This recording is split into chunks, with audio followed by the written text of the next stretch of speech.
Welcome back. We have Andy Johnston joining us from Josto Computers. Welcome back to the show. Hello. Hi. We're talking, this is Tech Talk, and we're talking a little bit about a couple of specific things, passwords and security and how important that is. Yeah. I know, I'm going to be honest, my passwords are really lame in that they're not hard to figure out.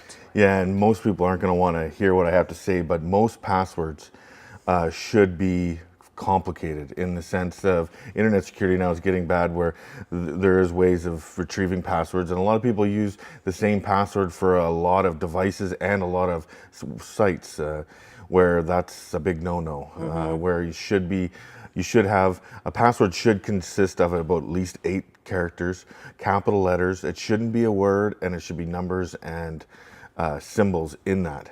Now, if you find a really good one that has a mixture of those things, can you use it for several different things then? Well, the only problem with that whole thing is if one device gets compromised, say you use the same thing for Facebook as you would as your one for your bank account, if they ever get your password, then that's one of the things.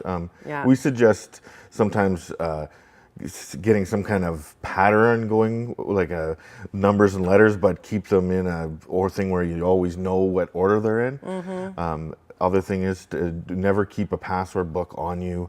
Don't leave it. Don't put it on your phone. Oh, I put mine on my phone. Don't put it. Let's be honest. Who's not putting them on their phones? Like everybody is putting them on their phones. They shouldn't, but they are. But I guess, and again, the sense is if you lose your phone, someone could take all those passwords. And I guess when you do if you lose your phone, I guess you just got to remember, okay, now I need to change all my passwords. It's true.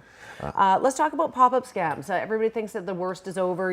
People are smart and savvy to pop-up scams, but they're not. People are getting We still get a lot of phone calls every week about what people. kinds? People just phoning and saying that, hey, I got a phone call from Microsoft saying my thing, and right off the bat, that's not true. They will never phone you. They'll never solicitate you. They don't have a number. I don't even talk to Microsoft in that sense. So the things that people are saying, like they look legit, it looks like this kind of things, but it's just scams, and it's the only way to stop these big, and they are big companies and foreign companies, to stop them from doing that is from people not to pay them. And we still have people accidentally getting tricked into this thing where next thing you know, they're charged $300 on their Visa.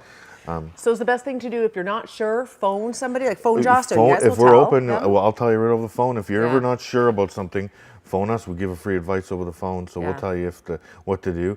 Also, just get into the habit of if I don't know who it is, I don't trust them. That's right, and automatically. On everything on the internet, nothing is for free.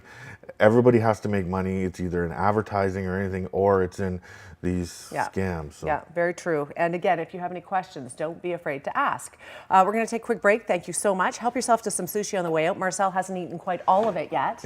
Hey, Marcel? Information for Josto on the screen. We'll be right back. Stay with us.